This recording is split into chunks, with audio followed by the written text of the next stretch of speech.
November 30th, 2008. Two identical twins walk into federal custody in Chicago, Pedro and Margarito Flores. At 27 years old, they're surrendering after moving 60 tons of cocaine. 60 tons. But here's what makes this different. They're not getting arrested. They're volunteers, cooperating witnesses, and hidden in their pocket recordings are conversations with the most wanted man on earth, Joaquin El Chapo Guzman. This isn't your typical snitch story. The Flores twins didn't get caught and flip. They were at the top, making $10 million a month in pure profit, living in Mexican mountain estates with servants, exotic animals, warehouses full of foreign cars. They had El Chapo's personal cell phone number. They were untouchable. Then they walked away from it all. But let's rewind, because this story doesn't start with surrender. It starts 27 years earlier in a little village kitchen, March 1981. Federal agents handcuff a man in front of his pregnant wife. Margarito Flores, Sr., caught with 11 pounds of heroin. He's got one request. Please don't handcuff me in front of my family. My wife is pregnant. She might miscarry. 3 months later, in June 1981, she gives birth. Twin boys, Pedro and Margarito Jr. The father goes to prison for 8 years. The sons, they'll build an empire 40 times bigger than anything he ever dreamed. This is how two kids from Chicago became the bridge between Mexican cartels and American streets. This is how they brought down El Chapo, and this is the price they paid for it.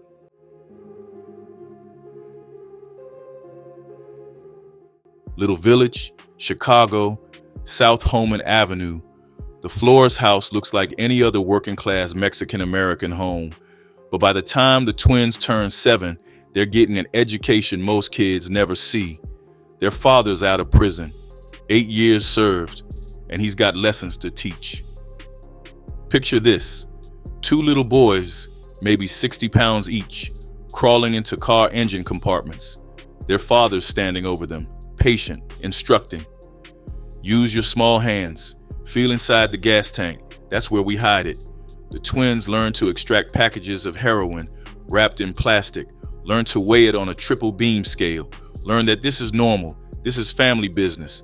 The road trips start, flatbed truck, false compartments, border crossings into Mexico. While other dads are teaching their sons about baseball statistics, Margarito Sr. is teaching geography through drug routes. This is Texas, respectful people, like us, farmers. The twins absorb everything. They're sponges, and what they're soaking up is a PhD in trafficking. But the real influence, that's Armando, their older brother. He's not teaching them, he's showing them a different path. Armando's moving weight out of a Cicero car dealership, making real money, commanding respect without the street gang chaos around him. He sets them up in a 2-bedroom apartment on the ground floor of the South Homan house. Tells them, don't be like the Latin kings, don't be like the gang members. He wants better for them, but better still means the drug game, just smarter. August 1998, federal agents hit the car dealership. Armando goes down on narcotics trafficking charges. 5 years federal time. He's 24 years old. The twins are 17. And just like that, there's a vacuum. Armando's customers, Armando's suppliers, Armando's whole network, nobody running it. An employee at the dealership makes an introduction, then another.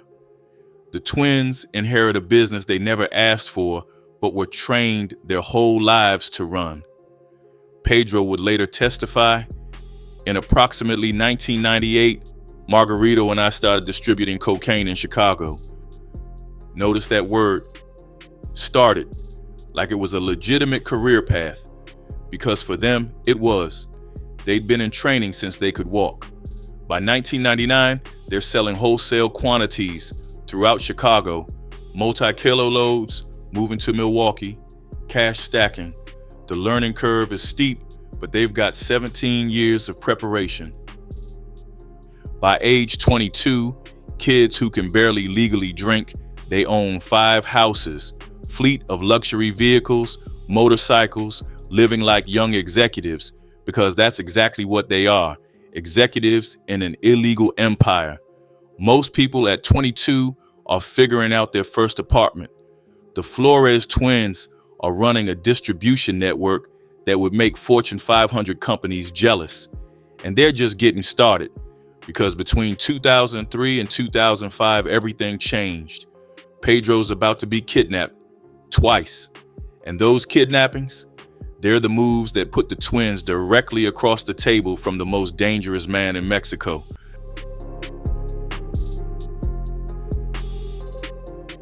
In 2005, the twins are moving serious weight, but they're working through a middleman, Guadalupe Lupe Ledesma, an old associate of their father, connected to the Sinaloa cartel. Everything's running smoothly until Lupe comes with an accusation. $10 million missing. He wants it back. But here's the problem. The twins don't owe it. Lupe's either mistaken or he's making a move. He demands they turn over everything, the whole operation, warehouses, customers, the entire business. The twins refuse. Bad decision. Pedro gets a call, meeting requested. He shows up. 25 to 30 masked men storm in, rifle butts to the face, stripped down, handcuffed, gone. Just like that, one half of the twin empire vanishes. 15 days. That's how long Pedro's in a cell. Barely any food, barely any water, beaten, starved, expecting the worst. Because everyone knows what happens when the cartel takes you. You don't come back. This isn't even Pedro's first kidnapping. Back in 2003, a Chicago crew grabbed him over a separate dispute. Margarito paid a ransom worth $2.4 million in cocaine to get him back. But this time, this is different. This is cartel business, higher stakes, no negotiating with local criminals. Margarito's in Chicago, frantic. He knows his brother's dead unless he does something crazy. So he does. He requests a meeting with the one person who can stop this, the boss, Joaquin El Chapo Guzman. Everyone tells him it's suicide. You go up that mountain, you don't come back. But Margarito's got one advantage: organization. The twins keep ledgers, meticulous records of every transaction, every kilo, every dollar. He grabs those books and boards a Cessna flown by a teenager in sandals. The plane lands on a dirt strip carved into a mountainside. Armed men in military gear escort him to a compound. Cement floors, cool air. Then he appears. Short guy, lazy right eye, El Chapo himself, the most wanted man on the planet. And he's studying Margarito like a science experiment. You know, people that come up here don't go back, Chapo says. Margarito opens the ledgers, shows him everything, proves the debt isn't real, proves Lupe's man messed up. The numbers don't lie. Chapo sees it, makes a decision. Pedro gets released that night, dumped on a desert road, handcuff key in his shoe, cell phone in his pocket, a whispered message: "You're lucky, your brother saved you." When they reunite, Margarito's first words: "You stink." 15 days without a shower. Then he hugs his twin and delivers the news: "I met Chapo Guzman." May 2005, now it's Pedro's turn to fly to the mountains. He's nervous, grateful. This is the man who saved his life. The Cessna lands. Pedro's walking toward the compound when he sees it. A prisoner, chained to a tree, being punished, left there as a message.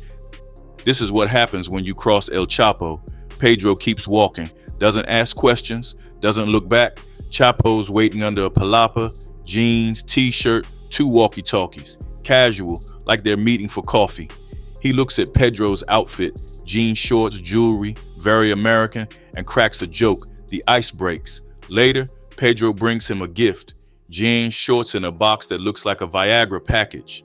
Chapo laughs. Actually laughs. That moment, that's when everything changes. The twins aren't just customers anymore. They're trusted. And trust with El Chapo means access.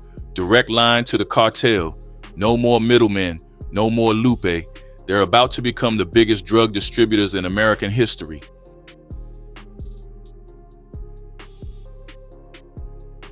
(2005 to 2008), 3 years. That's the window where the Flores twins become something unprecedented. Not just drug dealers, a logistics empire. The numbers sound like fiction.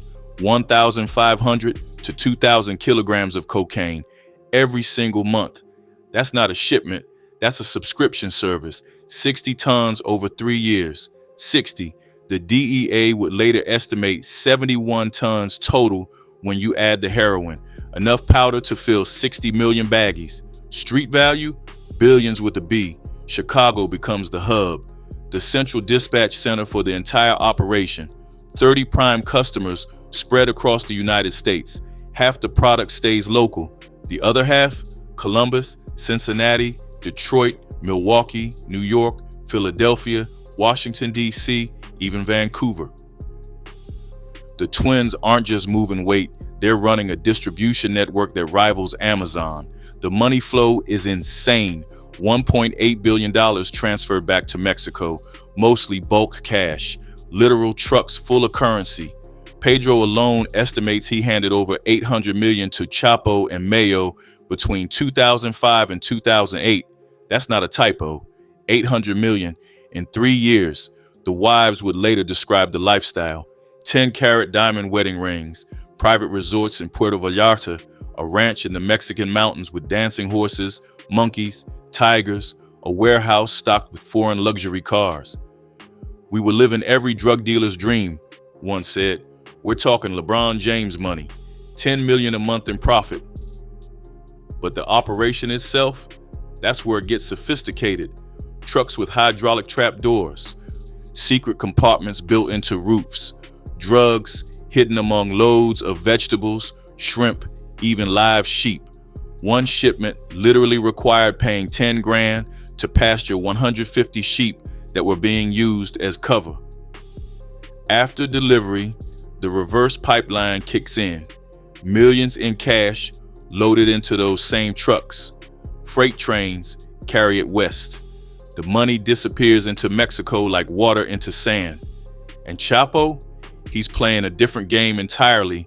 The man sets up a fake humanitarian aid project, fleet of 747 jumbo jets, flying clothing donations to Central and South America. Beautiful cover story. When those planes return to Mexico, 28,000 pounds of cocaine per flight, landing at Mexico City's main airport. No inspections, no questions. Guzman's got officials paid off at every level. The cocaine flows like a river. The twins are dealing with 3 major players. El Chapo, difficult, paranoid, but the main connection. Margarito would later say, "Of all the drug lords I had business relationships with, he was probably the most difficult one." Then there's Ismael El Mayo Zambada. Older, calmer, treated Margarito like a son, joked that they could move even more product if the Flores brothers were triplets instead of twins. And finally, Arturo Beltran Leyva. Less famous than Chapo, but according to Margarito, unmatched on the business side. Actually moved more weight than either Chapo or Mayo. For 3 years, the twins occupied this sweet spot, trusted by multiple cartels, moving tons, making millions, living like narco royalty in mountain compounds. The twins are picking stash houses in wealthy neighborhoods to avoid suspicion. Chicago suburbs, nice areas in New York. One location has a beautiful view of the Brooklyn Bridge. Every system is optimized, every route is tested, every dollar is counted. But 2008 is coming, and with it, a choice that will change everything. Because Pedro's wife is pregnant, and he's starting to think about the future, or more accurately, the lack of one.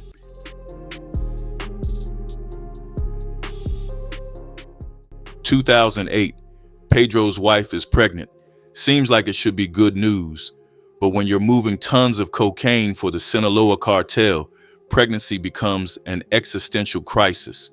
Pedro later testified, "I began to think about our future, or that lack of a future. I thought they deserved better." The timing couldn't be worse. The sweet spot the twins enjoyed for 3 years, gone. Chapo and Mayo are at war with their former partner, Arturo Beltran Leyva. Blood everywhere, bodies stacking up across Mexico, and the twins, they've been doing business with all three. Suddenly, everyone wants them to pick a side. Chapo or Beltran Leyva. Choose wrong, you're dead. Choose right, you've made a mortal enemy. Pedro calls it exactly what it is, a lose-lose situation. Margarito has his own moment, calls it a spiritual epiphany. I felt like I wanted to do something good for my family. Interesting word choice, good. After facilitating the transfer of 60 tons of cocaine, after helping poison American streets for profit, good. But here's the thing about the Flores twins. They're strategic, always have been. They don't just decide to flip and call the cops. They calculate, they plan, they recognize that their value isn't just what they know, it's what they can prove. And to prove it, they need recordings. October 2008, the twins reach out to DEA agents stationed in Mexico, start cooperating while still active. They're not informants sitting in protective custody telling old stories. They're undercover operators gathering live evidence. It's insanely dangerous. One wrong move, one suspicious question, one hint they're recording, and they're killed in a mountain compound. They record 54 conversations with cartel members. 54, each one a potential death sentence if discovered. But they need the big fish. They need El Chapo himself on tape. The problem? Chapo doesn't call people. People call him through layers of security, burner phones, coded language. So the twins devise a strategy that violates every rule of the drug business. They receive a shipment of heroin from Chapo, high quality stuff. Then Pedro does the unthinkable. He calls to renegotiate the price after already receiving it. Margarito explained later, in the drug business, you don't do that. You don't receive a shipment and then try and get a better price. It's disrespectful, suspicious, the kind of move that gets you killed. But it's also the kind of move that requires a direct conversation with the boss. The phone rings. Chapo answers, and he's chipper, actually chipper. Amigo, 20 kilos of heroin on the table. Chapo's asking $55,000 per kilo. Pedro negotiates him down to 50, saves $100,000 on the deal, and every word is being recorded by the DEA.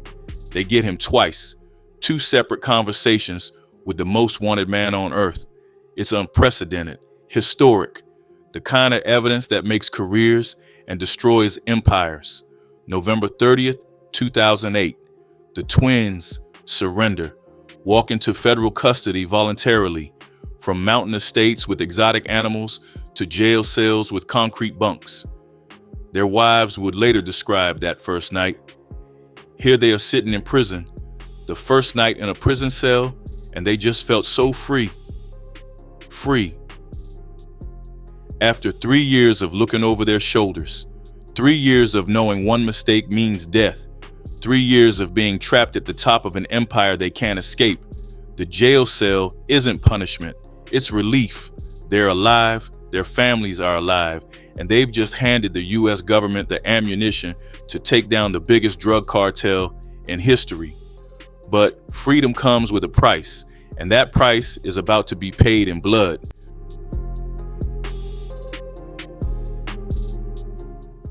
In 2009, the twins are deep in cooperation. Marathon debriefing sessions with federal authorities, 54 recorded conversations being analyzed, evidence being compiled, and their father makes a decision that costs him everything. Margarito Flores Sr. wants to go back to Mexico. Personal business, he says.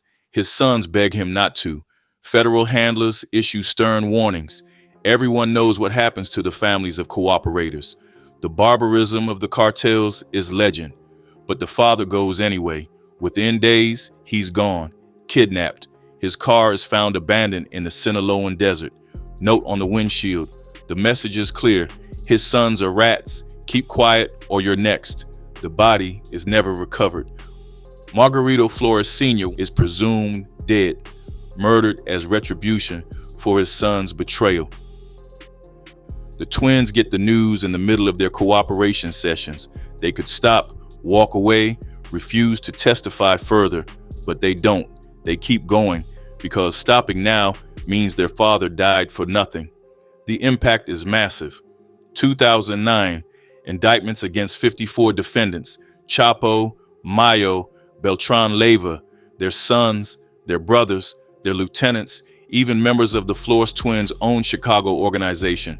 By 2015, an expanded 8th superseding indictment adds even more names. The entire Sinaloa cartel leadership structure is exposed, all because two twins from Little Village recorded phone calls. January 27, 2015, sentencing day.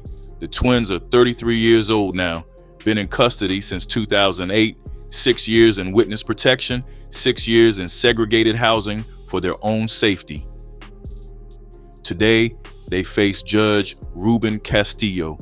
Prosecutors recommend 10 years, maybe as low as that, they argue, because the Flores brothers and their families will live the rest of their lives in danger of being killed in retribution. The cooperation was unprecedented, the risk incalculable. Judge Castillo doesn't hold back, calls the twins out for bringing devastation to the country. 60 tons of narcotics flooding American streets, families destroyed, lives ruined. But then he acknowledges reality. But for your cooperation, you'd be leaving here with life sentences. Margarito stands at the podium first. I'm ashamed, I'm embarrassed, I'm regretful, there is no excuse. Pedro follows, his voice breaks, apologizes. Thanks to United States government for allowing him the opportunity not to spend his life in prison. 14 years each. Concurrent sentences. With time served and good behavior, they'll be out in less than 10. Some people call it a sweetheart deal. Others call it justice. The twins call it survival. Judge Castillo delivers the final warning, the one that matters most. You and your family will always have to look over your shoulder. Anytime you start your car, you're going to be wondering, is that car going to start or is it going to explode? They walk out of that courtroom knowing 3 things. 1, their father is dead because of them. 2, they'll spend the next decade in prison. 3, when they get out, they'll spend the rest of their lives waiting for the bullet they know is coming.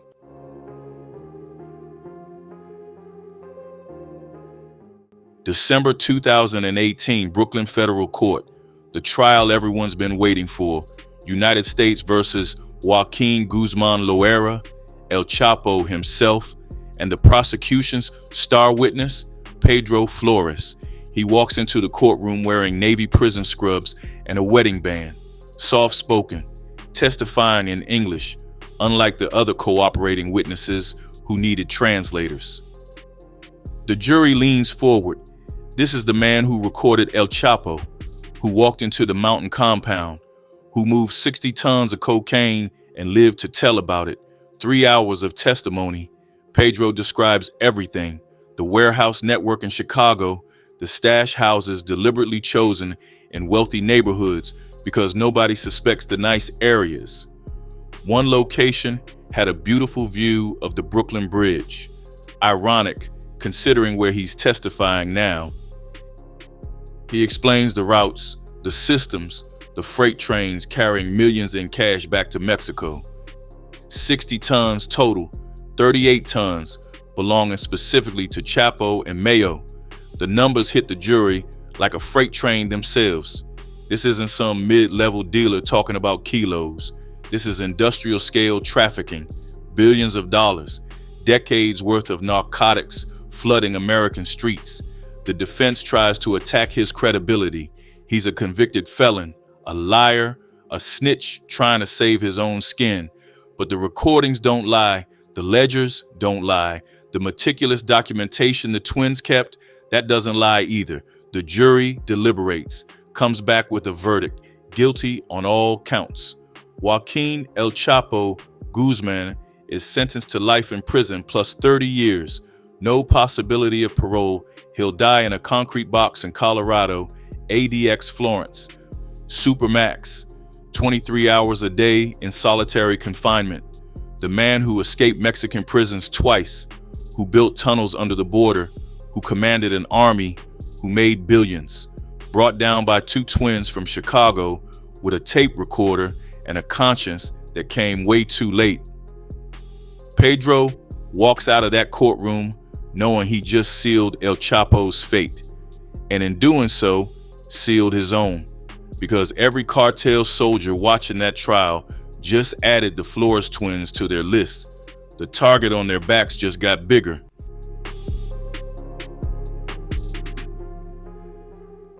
(2020) After serving 85% of their 14-year sentences, the Flores twins walk out of federal prison. Free men, technically, but freedom is relative when you snitched on the Sinaloa cartel. Most cooperating witnesses disappear into witness protection. New names, new cities, new lives built on lies about their past. But Margarito Flores, he's doing the opposite. He's visible, public, teaching law enforcement how to catch drug traffickers. His organization, Kingpin to Educator. The irony is almost too perfect. September 2023, Caine County, Illinois. A one-day seminar for cops. Margarito's explaining cartel logistics, distribution routes, concealment methods, command structure. The same systems he used to move 60 tons of cocaine, now he's teaching police how to disrupt them. Some officers are grateful, others, they don't want advice from a convicted felon. Margarito acknowledges it. Not everyone is open to my training. There's still pushback and some doors get shut. But here's what's wild. He's not in witness protection. The man who testified against El Chapo in Brooklyn, who recorded the most wanted criminal on earth, who caused the death of his own father, walking around in public, speaking at universities, churches, juvenile detention centers. Either he's incredibly brave or incredibly stupid, maybe both. Meanwhile, the wives are paying their own price. Viviana Lopez and Valerie Gaitan, arrested in June 2021 on money laundering charges. Both pleaded guilty in April 2023. Turns out, while their husbands were in witness protection, the wives were spending hidden drug money, lavish trips, luxury cars. Pedro gave Viviana a $200,000 Bentley right before prison. Prosecutors called it wholly inappropriate. Federal agents seized it. The government always gets its cut, and the money question keeps coming up. 2021 court filings reveal new federal investigations into the twins. Criminal conduct that allegedly occurred while they were incarcerated. Jack Riley, former head of Chicago DEA, said it plainly. We never had a good accounting of all of their money. For them to have other criminal activities that didn't come up isn't surprising to me. $1.8 billion moved, 4 million seized. You do the math. Somewhere, hidden in walls, or buried in yards, or stashed with family, there's a fortune the feds never found, and everyone knows it. But perhaps the strangest turn, Margarito reached out to Saul Rodriguez in prison. Rodriguez ran a Chicago kidnapping crew, not cartel, just street-level criminals. Back in 2003, before the Lupe situation, Rodriguez kidnapped Pedro over a different dispute. Margarito paid a ransom of cocaine, worth $2.4 million, to get his brother back. Now, years later, Margarito's offering forgiveness. Redemption, that word again, like 14 years in prison, and a dead father somehow balanced 60 tons of cocaine. Like teaching cops erases the narcotics they pumped into American streets for profit. But maybe that's the point. Maybe redemption isn't about balance. Maybe it's about trying to tip the scales back, even knowing they'll never be even. Judge Castillo said it best at sentencing. There are a lot of things you are, but stupid is not one of them. The twins were brilliant, strategic, organized. In another life, They could have been Fortune 500 executives. Instead, they became the most valuable drug informants in American history. First American-born twins to reach Sinaloa cartel leadership, only cooperators to record El Chapo while still active. Unparalleled cooperation, the DEA called it. But cooperation has a cost. Their father, dead, their freedom, conditional, their safety, non-existent. Every morning they wake up wondering if today's the day a cartel hitman finds them. Every car they start, every door they open, every stranger on the street. This is the legacy of the Flores twins. Not the 60 tons, not the billions, but the choice, the impossible choice between family and empire, between death and testimony, between who they were and who they're trying to become. They chose survival, and survival, it turns out, is its own kind of prison, one without walls, but with a target that never goes away.